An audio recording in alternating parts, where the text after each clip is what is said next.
Electricity क्या होता है? Electricity energy, form of energy है। Yes, it is a form of energy. तो इलेक्ट्रिसिटी एक एनर्जी की फॉर्म है जो हमें अलग अलग और यूजेस दे देती है। उससे हमें कई चीजें यूज कर सकते हैं। It is a form of energy. ठीक, तो electricity is a form of energy. अब इलेक्ट्रिसिटी में हम लोगों को पढ़ना क्या है? बेसिकली इस चैप्टर में 2 पॉइंट के ऊपर हमें फोकस करना है। पहली चीज तो ये है कि इलेक्ट्रिसिटी के बेसिक्स के बारे में पढ़ना है हमें, और इसका फिर लास्ट में पढ़ना है हीटिंग इफेक्ट। स्ट्रॉ को रब कर दिया जाए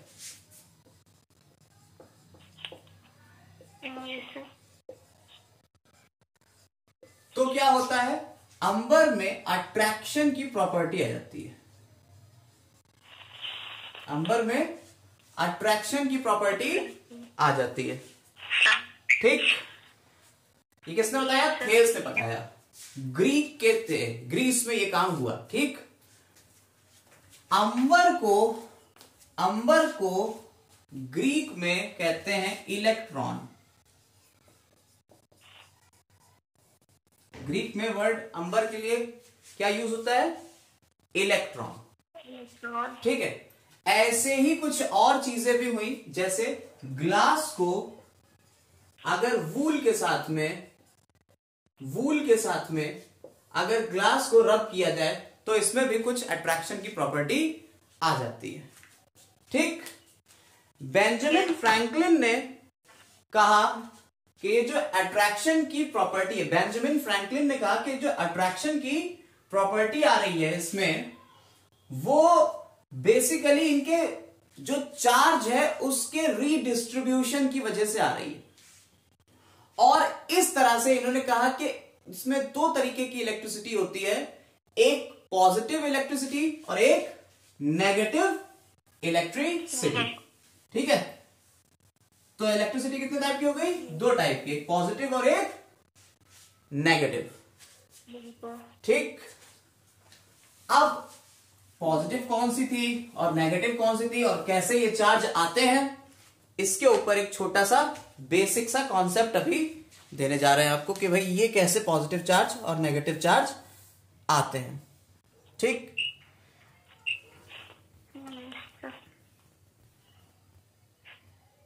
तो जो थेयर्स थे वो ग्रीस के थे और जो बेंजामिन फ्रैंकलिन थे वो यूएस के थे ना? शायद, हाँ, वो वहां के थे, ग्रीक के नहीं थे वो।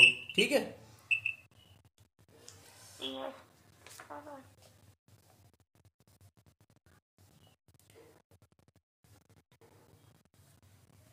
तो ग्लास रॉड जो है, जब ग्लास रॉड को रब किया गया, ठीक है, किससे? सिल्क से। ठीक, ग्लास को किससे रब किया गया? सिल्क से। ठीक, और सिल्क से रब करने के बाद क्या हुआ? ग्लास ने अपने अंदर से इलेक्ट्रॉन सिल्क में पहुंचा दिए। ठीक, तो सिल्क के ऊपर इलेक्ट्रॉन ज्यादा हो गए। जब इलेक्ट्रॉन सिल्क के ऊपर ज्यादा हुए तो कौन सा चार्ज आ गया?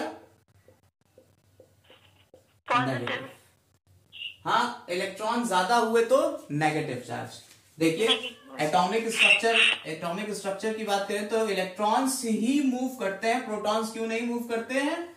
क्योंकि यहां पे बीचों बीच में आपके प्रोटॉन्स होते हैं जिसे हम न्यूक्लियस कहते हैं, और आसपास इलेक्ट्रॉन्स जो होते हैं वो सर्कुलेट होते रहते हैं। ठीक है, अब ये इलेक्ट्रॉन सारे शेल्स में रहते हैं, अलग अलग शेल्स में KLMN शेल्स होती हैं।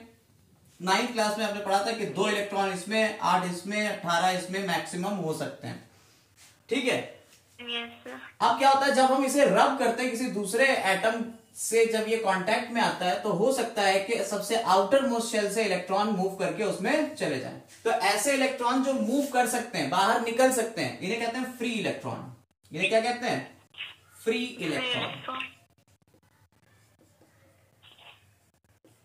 अब बात आती है कि भैया जिसके अंदर से इलेक्ट्रॉन गए, इन जनरल एटम जो होता है वो न्यूट्रल रहता है। इन जनरल एटम कैसा रहता है? न्यूट्रल रहता है।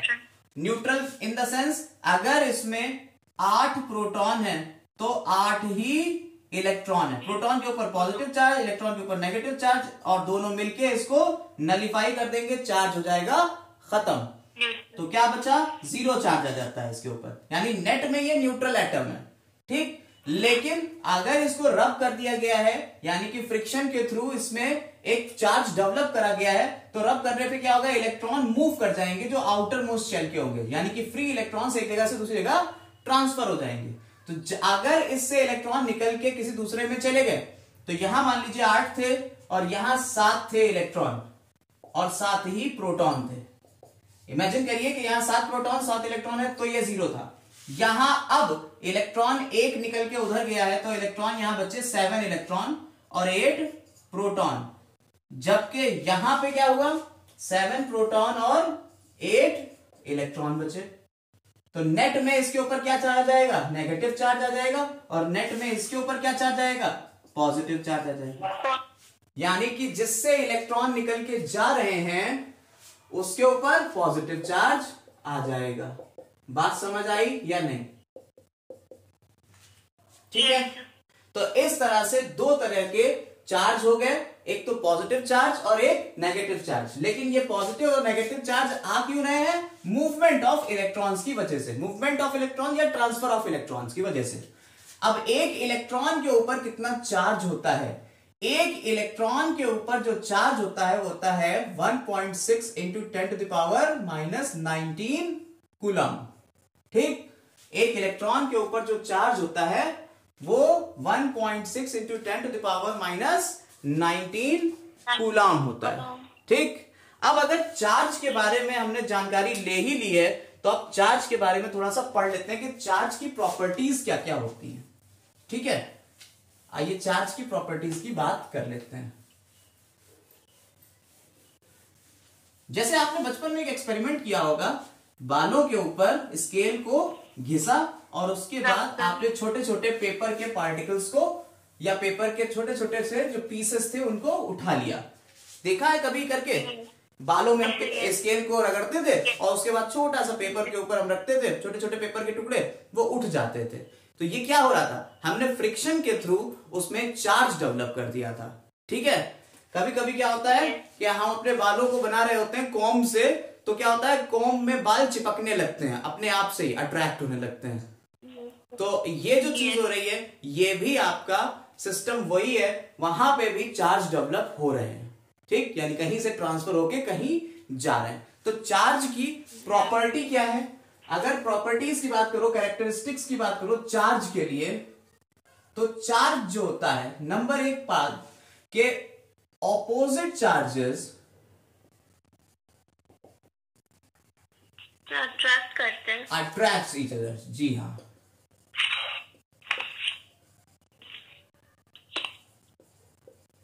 अनलाइक चार्जेस रिपेल करते हैं। अनलाइक चार्जेस या opposite charges attract each other और like charges repel each other. एक जैसे चार्ज एक दूसरे को रिपेल करेंगे और 2 अलग अलग चार्ज एक दूसरे को अट्रैक्ट करेंगे। इट मींस कि यहाँ पे पॉजिटिव चार्ज और पॉजिटिव चार्ज अगर किसी बॉडी के ऊपर है तो ये दोनों एक दूसरे को रिपेल करेंगे, और अगर कहीं पॉजिटिव चार्ज और नेगेटिव चार्ज है तो ये दोनों एक दूसरे को अट्रैक्ट करेंगे। क्लियर?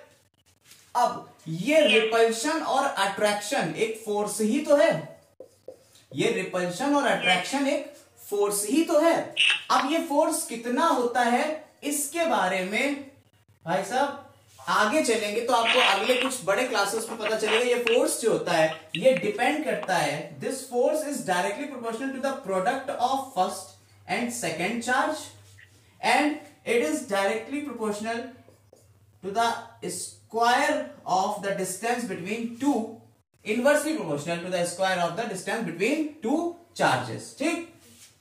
ये फोर्स जो होता है ये 2 चीजों के ऊपर डिपेंड करता है, ये वो चार्ज कितने कितने हैं उनकी क्वांटिटीज के प्रोडक्ट के ऊपर, और उनके बीच की दूरी कितनी है उसके इनवर्सली प्रोपोर्शनल होता है। इन दोनों इक्वेशन को अगर मिलाएं तो F is directly proportional to first charge multiply by second charge upon the square of the distance between two charge.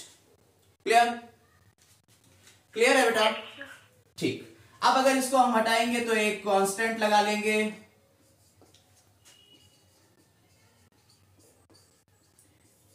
Out of the box है, सिलेबस से थोड़ा सा आगे चले गए हैं, बट हाँ ये बात आपको हमने बता दी कि चार्ज जो होता है, अगर दो पार्टिकल्स के बीच चार्ज है तो उनके बीच फोर्स ऑफ अट्रैक्शन या फोर्स ऑफ रिपल्शन कितना होगा, ये इस बात से डिफाइन हो जाएगा. इस फॉर्मूले से हम निकाल लेते हैं. This is the constant. इसकी एक पर्टिकुलर वैल्यू होती है जो 12th क्लास में आपको पढ़ने को मिलेगी, बट यहां नहीं. ठीक, तो ये तो हो गया उन चार्ज के बीच में अट्रैक्शन या रिपल्शन का फोर्स.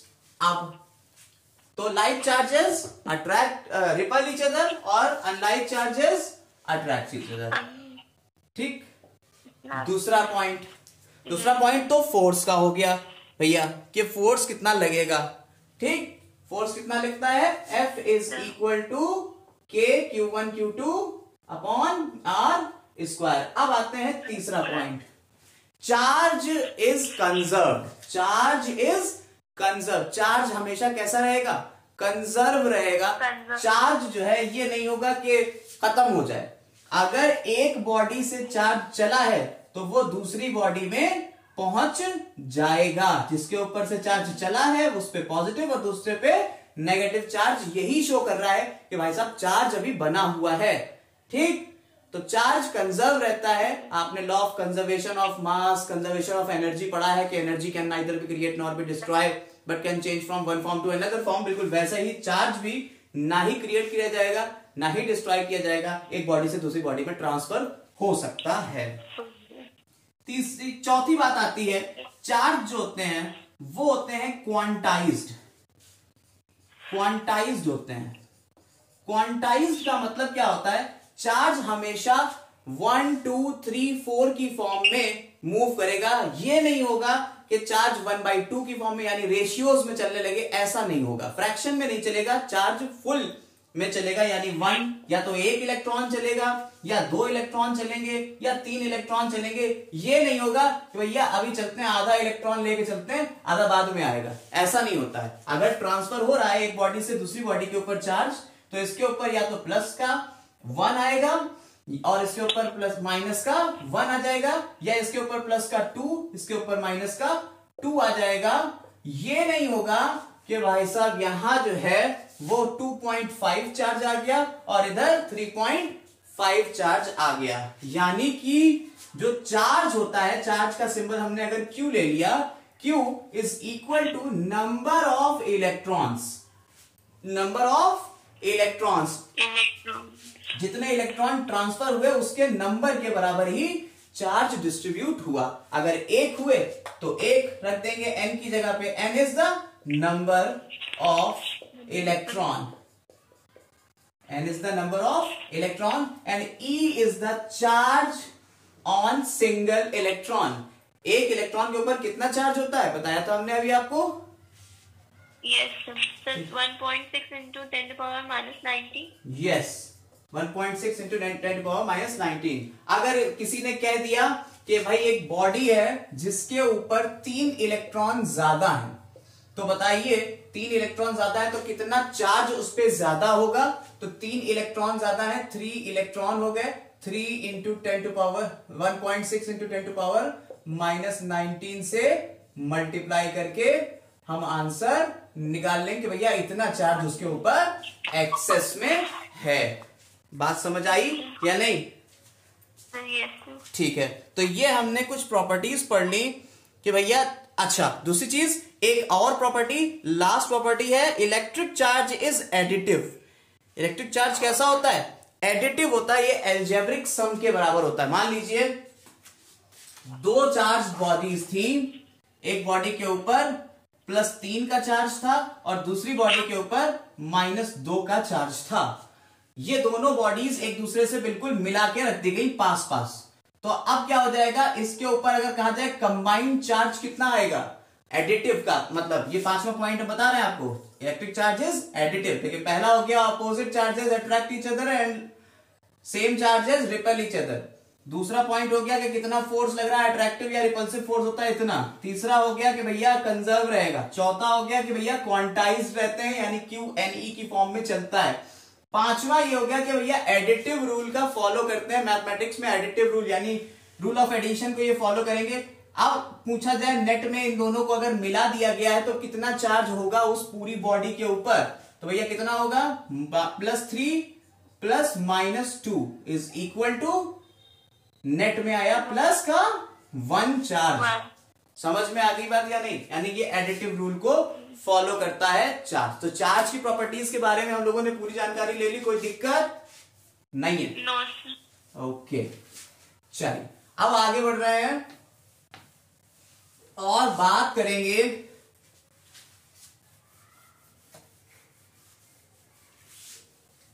कि भैया कंडक्टर कौन होता है। फिर आप किसकी बात करेंगे, कंडक्टर कौन होता है। मटेरियल्स दो तरीके के होते हैं, एक तो होते हैं कंडक्टर और दूसरे होते हैं इंसुलेटर। बीच वाले और भी होते हैं, एक और टाइप के भी होते हैं सेमी कंडक्टर, उनकी बात हम बाद में करेंगे। पहले कंडक्टर और इंसुलेटर की बात कर लेते हैं। भैया कंडक्टर वो होते हैं जिनके अंदर से इलेक्ट्रिसिटी मूव कर जाए।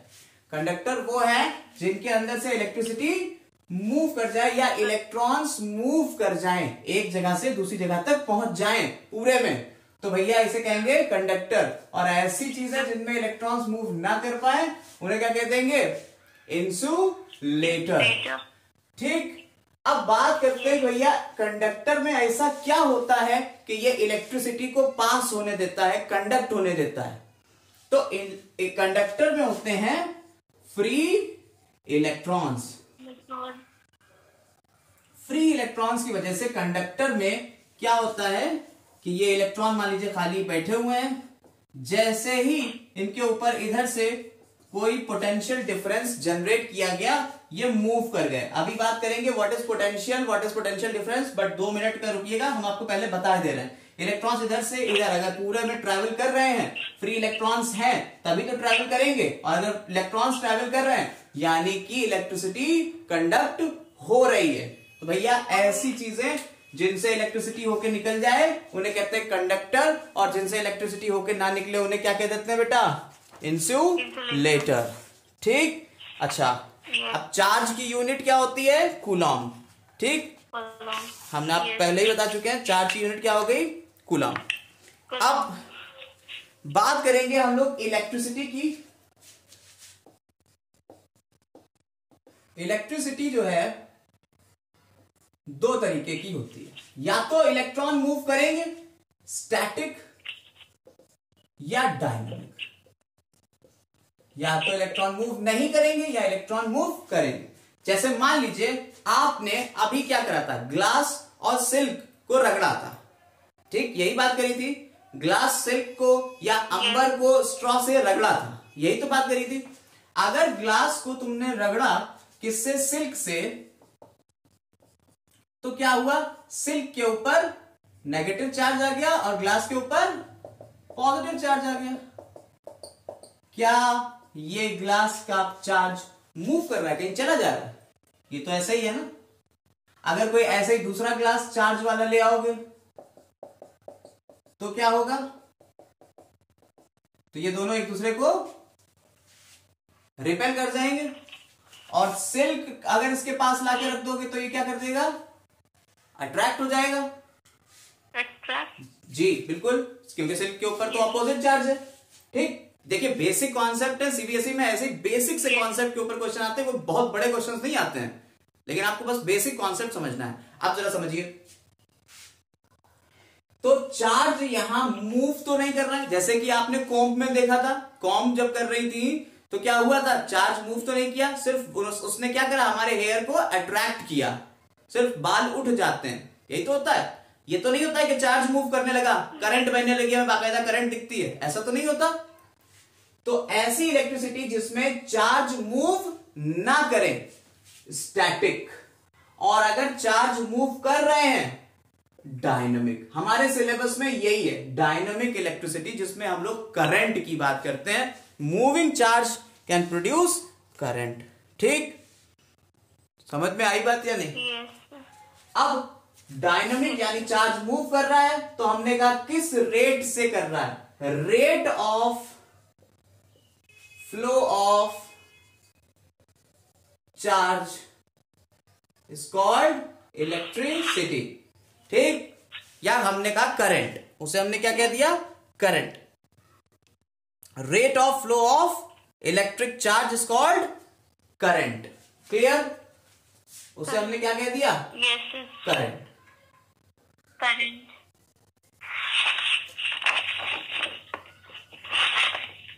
कि भैया किस रेट से इलेक्ट्रॉन मूव कर रहे हैं या चार्ज मूव कर रहा है, तो हमने कह दिया करंट। अब करंट जो होती है उसको हम आई से शो करते हैं। हमारे पास सिंबल करंट के लिए क्या है? I. I is equal to rate of flow of charge. Rate का मतलब हो गया डिवाइडेड बाय टाइम, कितने टाइम में कितना चार्ज फ्लो कर रहा है, दैट इज कॉल्ड करंट। आप अगर फॉर्मूला याद कर लोगी तो डेफिनेशन अपने आप बन जाएगी। Rate of flow of charge is called current. Rate of flow. So rate of flow of electric charges is called electric current. Yes yes, बिल्कुल, तो वही तो लिखा हुआ है, rate of flow of charge. Charge क्या? इलेक्ट्रिक चार्ज की बात हो रही है भाई। Yes. ठीक है, तो rate of flow of electric charge is called current हो गया। या हम कहें चार्ज मूव्ड पर सेकेंड, पर सेकेंड कितना चार्ज मूव किया या फ्लो करा। ठीक है, फ्लो ऑफ चार्ज पर सेकेंड, तो हम कह देंगे वो क्या है? हमारी करंट है। अच्छा, अब बात कर लेते हैं यहीं पे कि हमारे पास, भैया हमने अभी बात करी, हमारे पास चार्ज है दो टाइप के। कौन कौन से? एक तो है हमारा पॉजिटिव चार्ज और दूसरा नेगेटिव चार्ज। तो अब मसला ये खड़ा हो गया कि भैया करंट की तो बात आपने कर ली, बहुत अच्छी बात थी, करंट की बात कर ली आपने। चार्ज की यूनिट क्या होती है बेटा? चार्ज की यूनिट क्या होती है? कूलॉम। अभी हमने बताया चार्ज की यूनिट हो गई कूलॉम। और करंट की यूनिट फिर क्या हुई? Ampere. Ampere. Yes yes, ampere.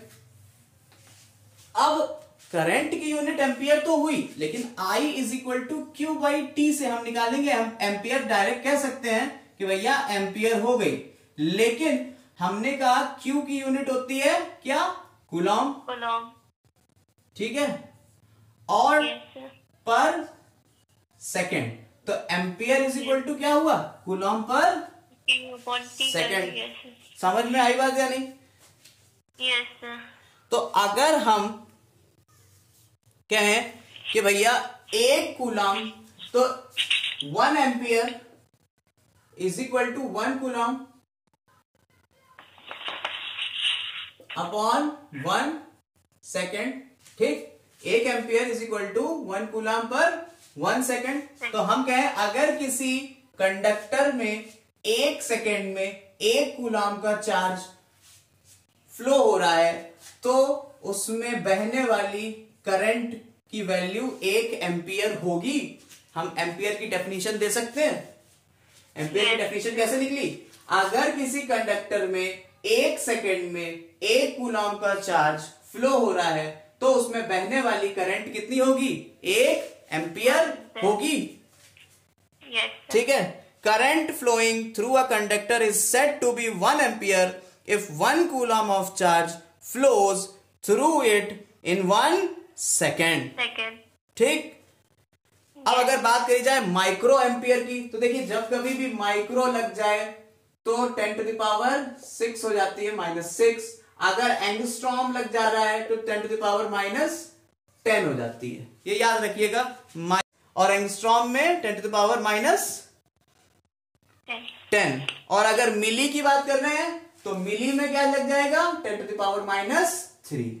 ये जब बहुत ज्यादा छोटा हो जाता है तो हम एंगस्ट्रॉम में नापते हैं, जब थोड़ा कम छोटा रहता है तो माइक्रोन में नापते हैं। ये माइक्रोन कहलाता है। म्यू, इसका ये जो सिंबल होता है, देखिए यू को थोड़ा सा इस तरीके से बनाए, इसे कहते हैं म्यू। Yes. ठीक है, म्यू। तो ये म्यू जो होता है यानी माइक्रो, ये तो हो गया माइक्रोन। ठीक है, और ये 10 टू द पावर -6 हो गया। ठीक, Yes. Micro ampere. ठीक, इसे हम क्या कहेंगे? अगर म्यू ए लिख दिया है तो माइक्रो एम्पियर, अगर एम ए लिख दिया है तो मिली एम्पियर। ठीक, तो मिली एम्पियर और माइक्रो एम्पियर की बात हो गई। चलिए, 1 कूलॉम चार्ज की अगर डेफिनेशन दी जाए तो 1 Coulomb charge is that charge, लिख लीजिएगा, 1 Coulomb charge is that charge which flows through a circuit when 1 ampere of current flows through it in 1 second. तो अगर 1 कूलॉम, अब देखिए कूलॉम की डेफिनेशन देना थी, रिपीट कर दीजिए। कूलॉम की डेफिनेशन देना थी, देखिए बता रहे, कूलॉम की डेफिनेशन देना थी तो एम्पियर से लेके चलेंगे, एम्पियर की डेफिनेशन देना है तो इन दोनों से लेके चलेंगे। सिंपल सी बात है। अभी हमने आपको एम्पियर की डेफिनेशन बताई, 1 एम्पियर की डेफिनेशन बताई थी, 1 एम्पियर की क्या डेफिनेशन थी, देखिए समझिएगा, डेफिनेशन बनाने का तरीका बहुत सिंपल है, मतलब बिल्कुल बच्चों का खेल। ये हो गई आपकी करंट, ये करंट का हो गया। कूलॉम किसका होता है, चार्ज का होता है। ये किसका होता है, टाइम का होता है। ठीक, तो आपने 1 एम्पियर की देना थी, तो आपने इसको बाद में बोला, इसको बाद में बोलेंगे, पहले कहेंगे अगर किसी कंडक्टर से 1 सेकेंड में 1 कूलॉम चार्ज फ्लो हो रहा है, 1 कूलॉम का चार्ज फ्लो हो रहा है, तो उसमें बहने वाली करंट कितनी होगी, 1 एम्पियर होगी। कितनी सिंपल थी बात। ठीक, अब अगर कूलॉम की बात कर रहे हैं तो कूलॉम क्या है, कूलॉम को रोकेंगे, अगर किसी कंडक्टर में 1 एम्पियर की करंट 1 सेकेंड तक बह रही है, तो उसमें फ्लो होने वाले चार्ज को, जितना भी चार्ज होगा वो 1 कूलॉम होगा। नहीं समझ में आई समझ में? तो इसकी अगर इंग्लिश में डेफिनेशन कही जाए तो 1 coulomb of a charge is that quantity of charge which flows through a circuit when 1 ampere of current flows through it in 1 second. ठीक, बोलो कोई दिक्कत? No sir. अच्छा, अब बात कर लेते हैं सर्किट मुन्ना भाई की। तो सर्किट क्या होता है भाई? सर्किट में हमारे बहुत सारी चीजें जुड़ी होती हैं। ठीक, लेकिन सर्किट से पहले हम 1-2 बेसिक चीजें और बात कर लें, तब सर्किट तक पहुंचे। एनसीईआरटी में एक सॉल्व क्वेश्चन दिया हुआ है, आप जरा देखिए, एनसीईआरटी का एक सॉल्व क्वेश्चन दिया हुआ है इन्होंने, जहां पे इन्होंने फर्स्ट सेक्शन को अपना, इस चैप्टर के फर्स्ट सेक्शन को इन्होंने कंप्लीट किया। वहां एनसीईआरटी में एक छोटा सा क्वेश्चन दिया हुआ है, कह रहा है a current of 0.5 ampere is drawn by a filament of an electric bulb for 10 minutes, find the amount of electric charge. ठीक है, ये क्वेश्चन इन्होंने दिया हुआ है, कह रहे हैं अगर 0.5 एम्पियर की करंट जो है वो कितने मिनट तक, 10 मिनट तक हम इसको यूज कर रहे हैं, तो बताओ कितना चार्ज इससे फ्लो होगा। इसको नीचे इन्होंने सॉल्व भी किया हुआ है। ठीक है, 10 मिनट को इन्होंने कहा है, कितने सेकंड हो गए, हमने पर सेकंड में अभी, क्योंकि हमने पूरा सेकंड में 1 ampere is equal to 1 coulomb upon 1 second, ये फॉर्मूला हमें पता है। Ampere is equal to coulomb upon second होता है, हमें पता है, एम्पियर पता है, सेकेंड पता है, तो हम कूलॉम निकाल लेंगे, एम्पियर इंटू सेकेंड कर देंगे तो हमें कूलॉम निकल के आ जाएगा, यानी कितना चार्ज था निकल के आ जाएगा। बोलो, I is equal to Q by T था, तो Q is equal to I T हो गया, ये वाला फॉर्मूला लग जाएगा। ठीक, यस सर। आंसर निकाल के बता दीजिएगा भैया। 0.5 है इंटू 600 सेकेंड हो गए, आंसर कितना आया, 300 कूलॉम। समझ में आ गई बात या नहीं? Yes sir. ठीक है, अब इन्होंने नीचे एक क्वेश्चन दिया भैया, इलेक्ट्रिक सर्किट क्या होता है। इलेक्ट्रिक सर्किट क्या होता है, पीछे एनसीईआरटी में ही जो है वो पीछे थियरी में दिया हुआ है। A continuous and close path of electric current is called an electric circuit. ठीक है, यस सर। कंटिन्यूअस होता है, क्लोज पाथ होता है, उसे कहते हैं इलेक्ट्रिक सर्किट। देखिए, जैसे मान लीजिए आपने एक बल्ब लगा दिया, ठीक है, एनसीईआरटी में बना भी है।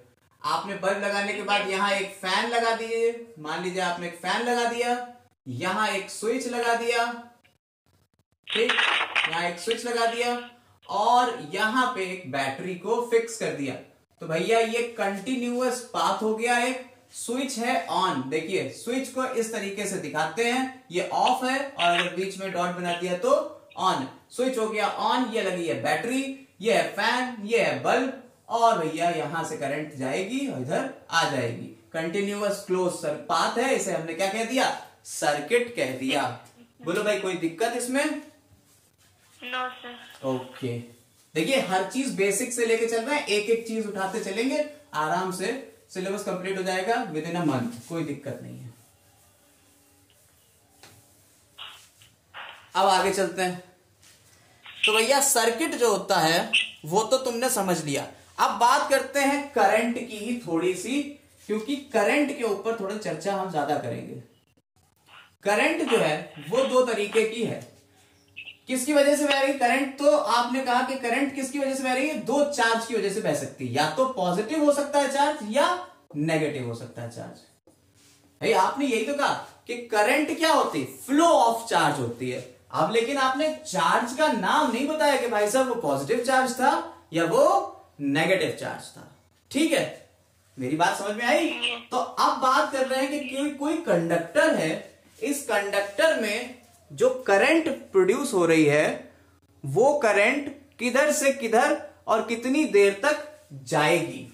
तो अगर पॉजिटिव चार्ज होगा तो कंडक्टर में करंट,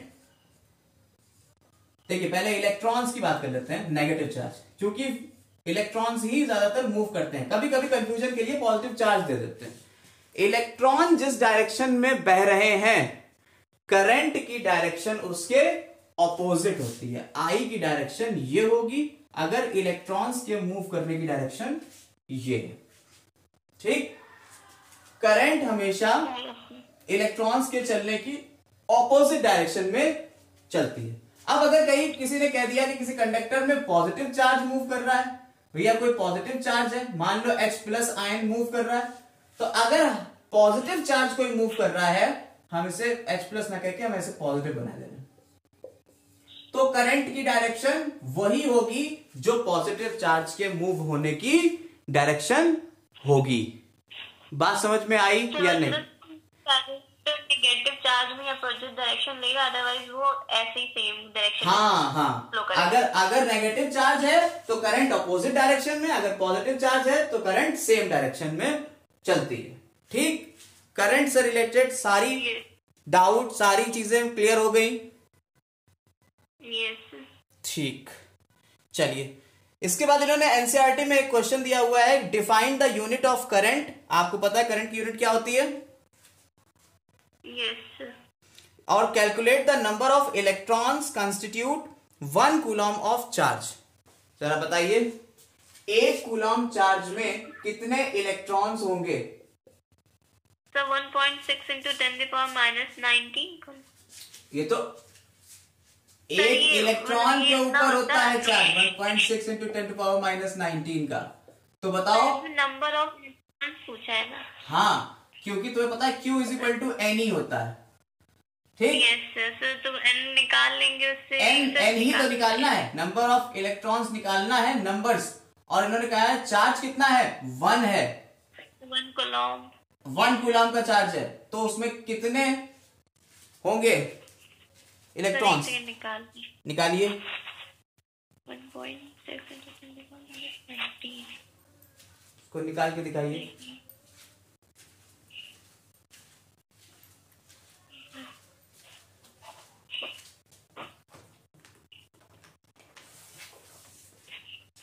So 6.25 into 10⁻18। यस, बिल्कुल सही। क्या करा आपने? 1.6 into 10⁻⁻19 1/1.6 into 10⁻⁻19 कर देंगे तो नंबर ऑफ इलेक्ट्रॉन्स निकल आएंगे। कितने निकले? 6.25 into 10⁻18। 6.25 into 10⁻18 80 ऐसे ले लीजिए, ठीक है। इसको अगर करेंगी आप तो ये हो जाएगा, ठीक। तो भैया ये तो हो गया आपका चार्ज से रिलेटेड सारी बातें, और जो एक्सपेरिमेंट हो सकते थे वो फ्री इलेक्ट्रॉन्स के बारे में आप समझ गए हैं कि फ्री इलेक्ट्रॉन्स की वजह से ही कंडक्टर और इंसुलेटर होते हैं। करंट किस डायरेक्शन में बहती है, पॉजिटिव अगर है चार्ज, अगर पॉजिटिव है तो उसी डायरेक्शन में, अगर नेगेटिव चार्ज है तो ऑपोजिट डायरेक्शन में करंट मूव करेगी, ठीक है। ये सारी बातें हो गई। अब आते हैं भैया पोटेंशियल के ऊपर, पोटेंशियल क्या होता है, फिर पोटेंशियल डिफरेंस के ऊपर आएंगे, ठीक है। Potential the amount of electric energy at a point. जी जी जी जी जी, एक मिनट रुकिए, हम समझाए दे रहे हैं, फिर बताइएगा। देखिए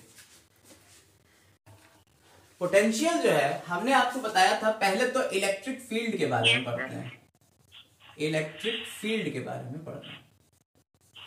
इलेक्ट्रिक फील्ड क्या होती है, देखिए जैसे हमने आपको बताया था कि भाई आप अपने घर की बात करते हो और घर पे जाते हो तो आप किसी को बताओ कि मेरा घर कहाँ है, या आपके घर को अगर कोई पूछने के लिए आ रहा है या आपके घर पे आ रहा है तो आप कैसे बताओगे, अपनी टेरिटरी कैसे डिफाइन करोगे।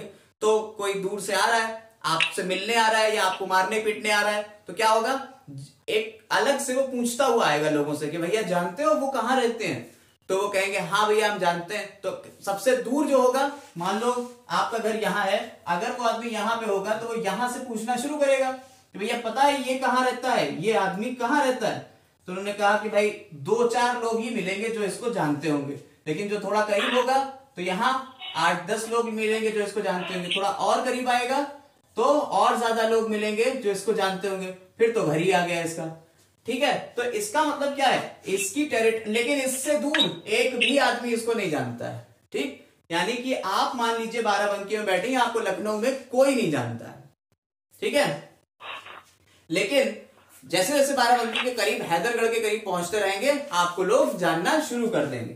तो बिल्कुल वही चीज है कि अगर कोई चार्ज है, उसके आसपास उसकी एक फील्ड है जहां पे उसकी इंटेंसिटी होती है, वो एक्टिव होता है, ठीक। तो किसी चार्ज के आसपास का वो प्लेस जिसमें किसी दूसरे चार्ज को लाने पे उसमें अट्रैक्शन या रिपल्शन का फोर्स फील हो, उस एरिया को कहते हैं, उस फील्ड को कहते हैं electric field of that charge, ठीक।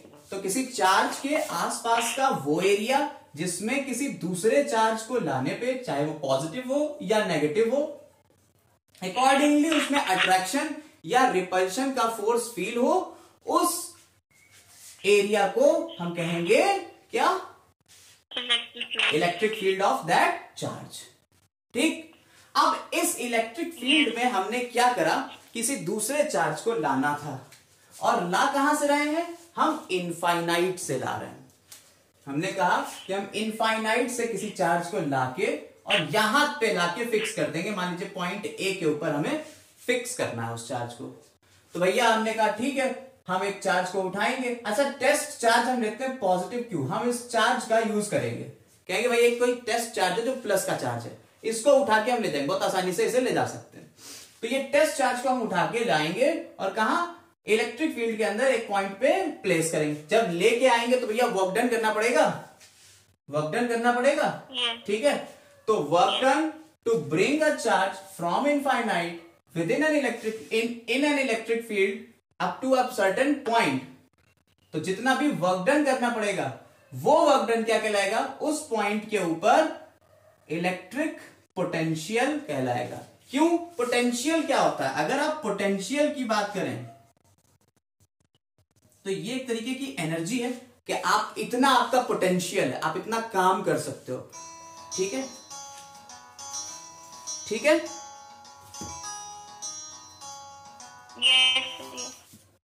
तो उस पोटेंशियल की ही हम बात करने जा रहे हैं यहां पे। भैया ये जो पोटेंशियल है ये क्या है, वर्क डन है to bring a unit charge from infinite up to a certain point in an electric field.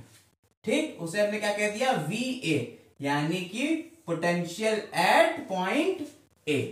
Clear. NCERT में इसको इन्होंने डिफाइन किया है भैया, आपने कहा कि भाई पोटेंशियल जो होता है वो टैंक से होता है कि अगर टैंक की बात कर ली जाए कि दो टैंक हैं, इन दोनों को जोड़ दो, एक में पानी यहां तक भरा है, एक में पानी यहां तक भरा है, तो क्या होता है कि पानी वहां से हाई से लो जहां लेवल है उस तक पानी जाएगा और तब तक जाता रहेगा जब तक दोनों का लेवल सेम नहीं हो जाता। इसका मतलब है कि ये यहां से यहां तक की जो चीज थी ये मेंटेन करी जाती है। इसका पोटेंशियल इतना था कि ये इस लेवल तक आ जाए, फिर देखिए दोनों इस लेवल पे आ जाएंगे, आराम से ये स्टेबलाइज कर जाएंगे। इन्होंने कहा इसमें ग्रेविटी नहीं लगती है, ये इसका अपना पानी का पोटेंशियल होता है। नो डाउट कि पोटेंशियल होता है, आप 9th क्लास में पढ़ चुके हैं, 11th क्लास में पढ़ेंगे फिजिक्स में ही, बट अभी यहाँ पे कोई हम बात इसकी नहीं करेंगे। हम सीधा आपको एक कॉन्सेप्ट देंगे कि भैया किसी भी यूनिट चार्ज को, ठीक है, किसी भी यूनिट चार्ज को इनफाइनाइट से इलेक्ट्रिक फील्ड के अंदर किसी पॉइंट तक लाने में जितना भी वर्क डन होगा वो उस पॉइंट पे उसका इलेक्ट्रिक पोटेंशियल कहला देगा। ठीक है, तो पोटेंशियल समझ में आ गया ये। अब कहा हमने एक पॉइंट ए था, एक पॉइंट बी था यहां पे, तो यहां से यहां तक लाएंगे तो VB हो जाएगा यहां पे। नो डाउट आप कहेंगे भाई बी तक लाने में ज्यादा वर्क डन करना पड़ेगा, ए तक लाने में कम वर्क डन करना पड़ेगा। ठीक, तो इन दोनों पोटेंशियल्स के बीच एक डिफरेंस मेंटेन हो गया। इसका पोटेंशियल कम है, इसका पोटेंशियल ज्यादा है, क्योंकि इसमें ज्यादा वर्क डन करना पड़ रहा है वहां से यहां लाने में, और इसमें कम वर्क डन करना पड़ रहा है वहां से यहां लाने में। तो जिसमें वर्क डन ज्यादा करना पड़ेगा उसका पोटेंशियल ज्यादा, जिसमें वर्क डन कम करना पड़ रहा है, सॉरी, जिसमें वर्क डन ज्यादा इसमें कम। तो पोटेंशियल डिफरेंस क्या होता है, अगर हम कहें कि भैया इन दोनों के बीच फिर डिफरेंस कितना, तो हम कहेंगे कि भैया इसमें यहां तक तो ले ही आए थे, अब बस यहां से यहां तक लाने में एक्स्ट्रा काम करना पड़ रहा है, यही उसका डिफरेंस होएगा। एक्स्ट्रा काम यहां से यहां तक लाने में ही तो करना पड़ रहा है, तो ये इसका डिफरेंस होगा। तो कह रहे हैं कि potential difference VA minus VB is equal to W/Q। ये भी तो एक वर्क डन ही तो है, ये भी तो काम ही है, यहां से यहां तक लाना भी तो एक काम है। पोटेंशियल डिफरेंस भी तो वर्क डन है, यानी दोनों की यूनिट सेम होगी, चाहे पोटेंशियल कह लो चाहे पोटेंशियल डिफरेंस, दोनों की यूनिट सेम आएगी। अब पोटेंशियल डिफरेंस की डेफिनेशन लेकिन बदल जाएगी।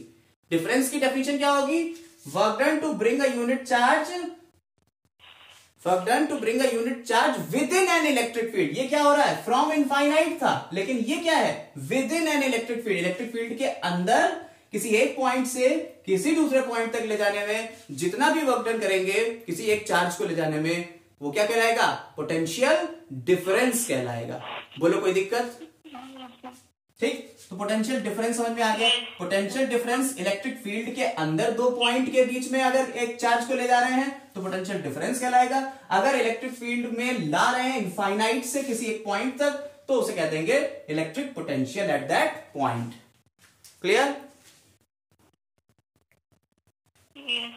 ठीक, चलिए, तो अब हम लोगों ने ये पोटेंशियल और पोटेंशियल डिफरेंस के बारे में जानकारी ले ली। अच्छा, वर्क डन की यूनिट क्या होती है, जूल। वर्क डन की यूनिट क्या होती है, जूल।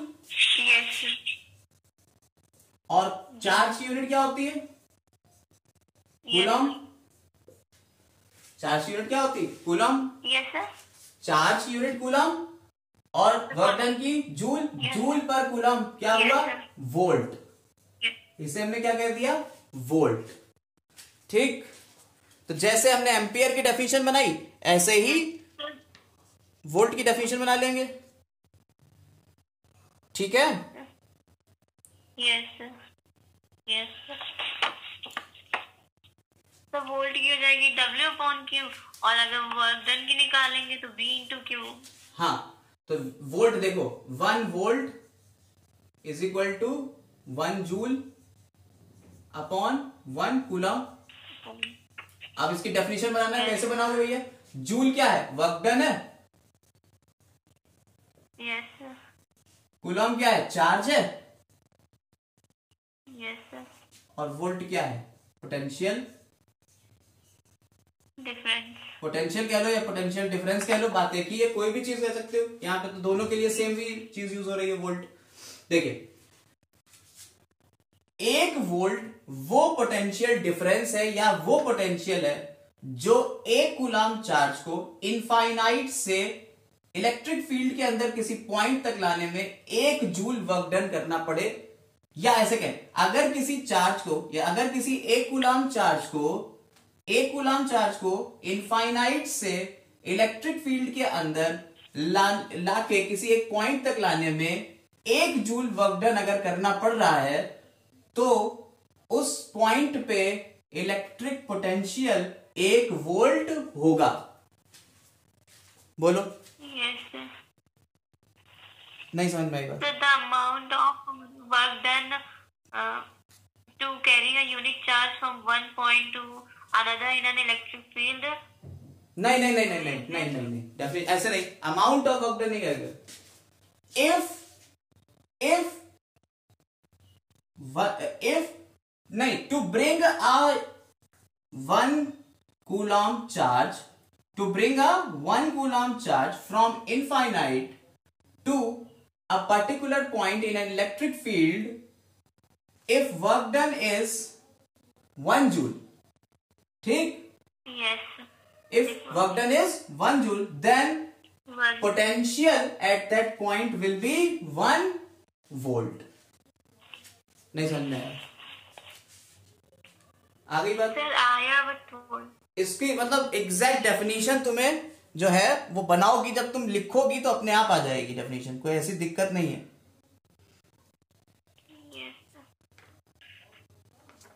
ठीक है, लिख लेना, कोई ऐसा बड़ी चीज नहीं है। इलेक्ट्रिक पोटेंशियल की डेफिनेशन क्या है? पहले हमें क्या करना है? पहले हमें ये कहना है कि भाई एक कूलॉम चार्ज को अगर 1 कूलॉम चार्ज को इनफाइनाइट से इलेक्ट्रिक फील्ड के अंदर किसी पॉइंट तक लाने में 1 जूल वर्क डन करना पड़ रहा है, तो उस पॉइंट पे इलेक्ट्रिक पोटेंशियल कितना होगा? सिंपल सी बात है।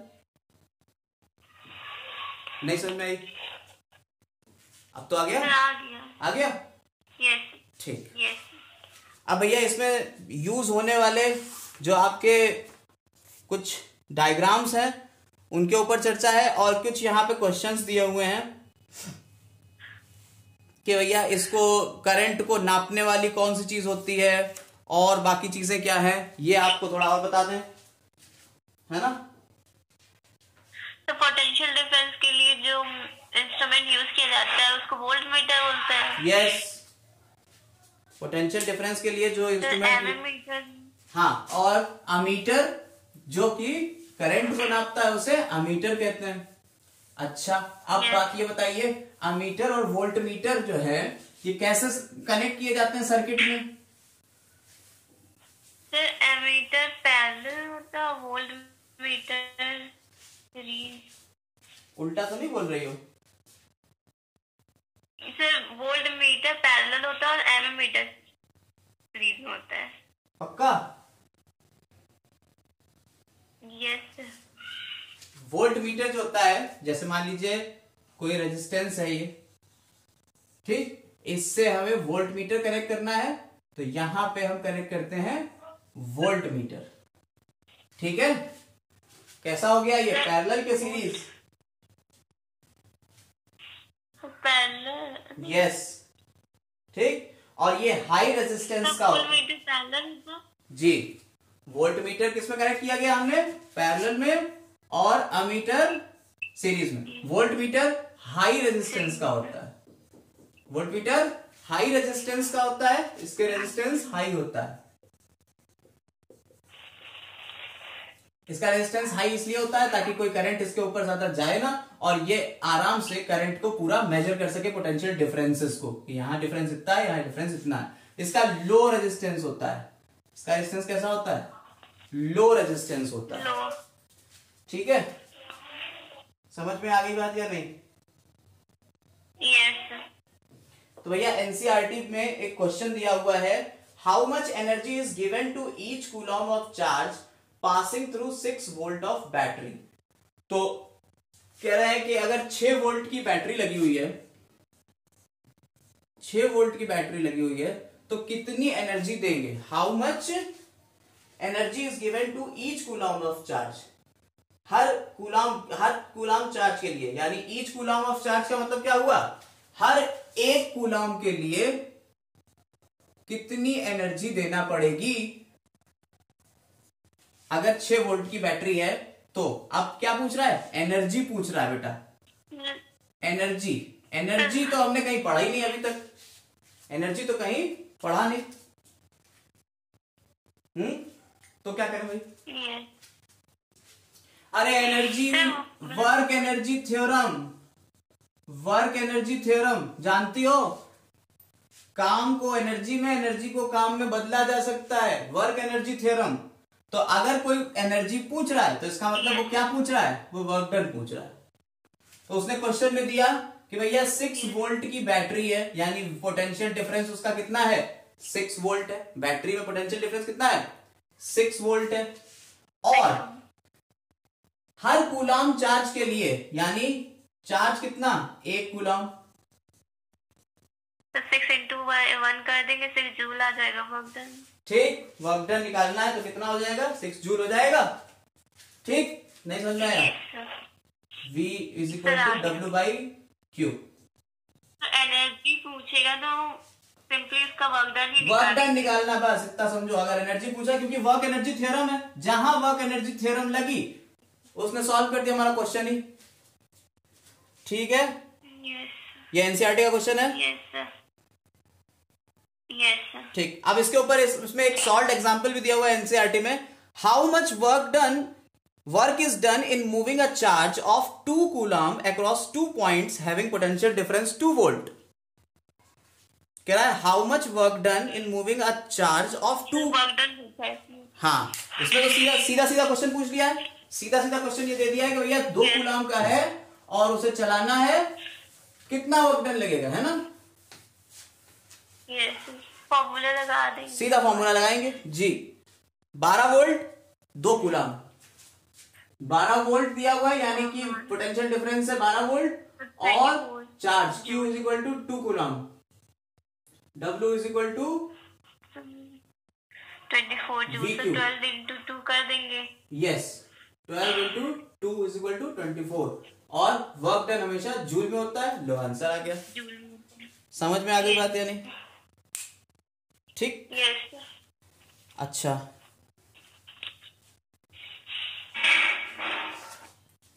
अब यहां पे इन्होंने एनसीईआरटी में अगर आप देखिए तो डिवाइसेस बनी हुई हैं कि भैया कौन कौन सी डिवाइसेस सर्किट में यूज करी जाती हैं। पहले पोटेंशियल का थोड़ा कॉन्सेप्ट और दे रहे हैं, फिर उसके बाद बात करेंगे।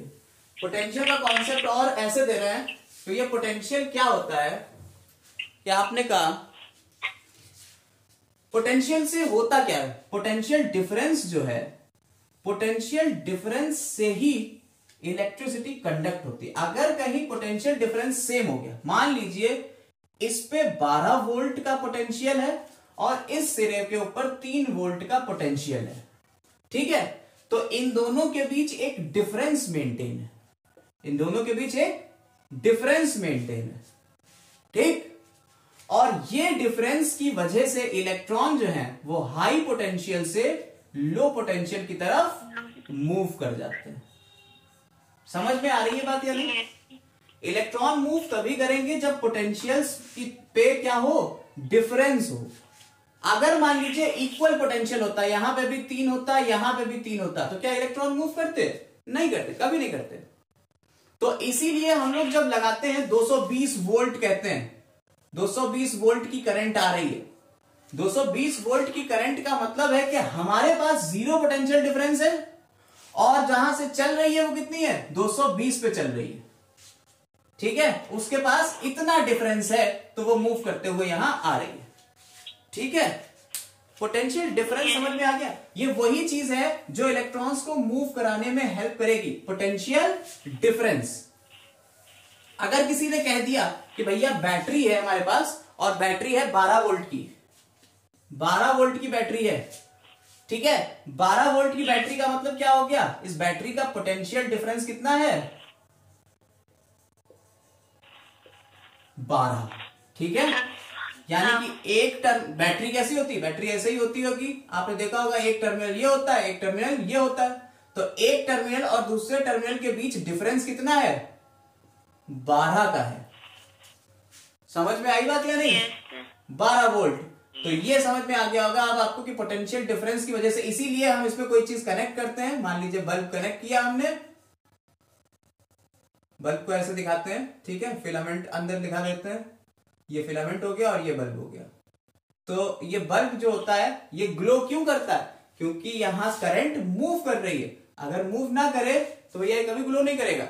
और करंट मूव करने के पीछे कौन है, एक डिफरेंस है, ये उस डिफरेंस को मेंटेन करने के लिए, इक्विलिब्रियम मेंटेन करने के लिए इलेक्ट्रॉन्स भागते चले जा रहे होते हैं। इसीलिए जो सेल होते हैं हमारे, जो घड़ी में या टॉर्च में या कहीं और जगह हम सेल्स का यूज कर रहे होते हैं, मान लीजिए कैमरा में कर रहे हैं सेल्स का यूज, वो सेल्स क्यों खत्म हो जाते हैं, वो सेल्स इसीलिए खत्म हो जाते हैं कि सारा पोटेंशियल डिफरेंस अब इक्विलिब्रियम में आ गया, यानी जितना इधर का पोटेंशियल हो गया उतना इधर का पोटेंशियल हो गया, अब चार्ज बहना बंद हो गया। अब जब चार्ज ही फ्लो नहीं करेगा तो करंट क्या घंटा बहेगी, नहीं बहेगी। समझ में आई बात, कोई दिक्कत, कोई दिक्कत? Yes sir. ठीक, चलिए अब यहां तक हम लोगों ने बात कर ली पोटेंशियल डिफरेंस की। इसके बाद इन्होंने कुछ सर्किट डायग्राम्स के लिए कुछ डायग्राम दिए हुए हैं, एनसीईआरटी में फिगर्स बनी हुई हैं, लाइक इन्होंने सेल, सबसे पहले इन्होंने हाँ सेल बनाया है, सेल में ये जो होता है पॉजिटिव और ये नेगेटिव को शो करता है, ठीक है। इसके बाद इन्होंने बैटरी बनाई हुई है, ये भैया बैटरी हो गई, कई सेल जुड़ के एक बैटरी बनती है।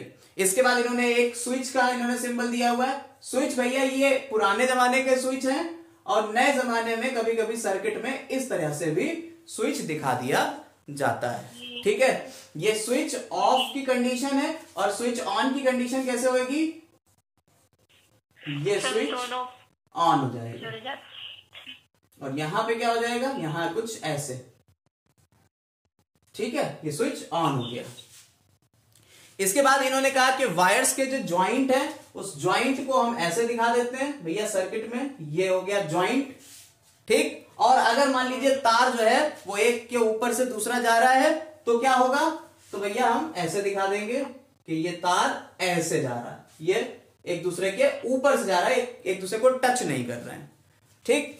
इसके बाद इन्होंने बल्ब की बात करी, तो बल्ब तो बनाने का सिंबल हमने पहले ही बनाया हुआ है। इसके बाद इन्होंने रेजिस्टेंस की बात करी है, रेजिस्टेंस हिंड्रेंस होता है, कल बात करेंगे अगले क्लास में कि रेजिस्टेंस क्या होता है। अभी फिलहाल में रेजिस्टेंस को हम इस तरीके से दिखाते हैं। इसके बाद इन्होंने एक बात करी कि भैया रियोस्टेट क्या होता है, अगर करंट को एडजस्ट करना है कि हाई है या लो करना है तो ये रियोस्टेट का सिंबल हो गया कि भाई ये रियोस्टेट होता है, ठीक, जो एडजस्ट करता रहता है। इसके बाद अमीटर के लिए ए, वोल्टमीटर के लिए वी, अमीटर के लिए ए और वोल्टमीटर के लिए वी यूज कर लेते हैं। क्लियर, ये इन्होंने सिंबल्स एनसीईआरटी में दिए हुए हैं। उम्मीद कर रहे हैं यहां तक चीजें आपको समझ में आई होंगी, सारी चीजें हम क्लियर कराते हुए चल रहे हैं, आपके एनसीईआरटी के क्वेश्चंस भी सारे लगवाते हुए चल रहे हैं। इसी बेस के ऊपर सीबीएसई का पेपर डिफाइन होगा कि सीबीएसई का पेपर कैसे आएगा। बस एनसीईआरटी के पूरे क्वेश्चन सारे लगे हुए होना चाहिए। बाकी टेलीग्राम अपना है ही है, टेलीग्राम के ऊपर हम आपको नोट्स और बाकी चीजें प्रोवाइड कर ही रहे हैं, चीजें धीरे धीरे आपको सारी चीजें मिल जाएंगी, ठीक। चलिए आज के लिए बस, थैंक यू, मोस्ट वेलकम।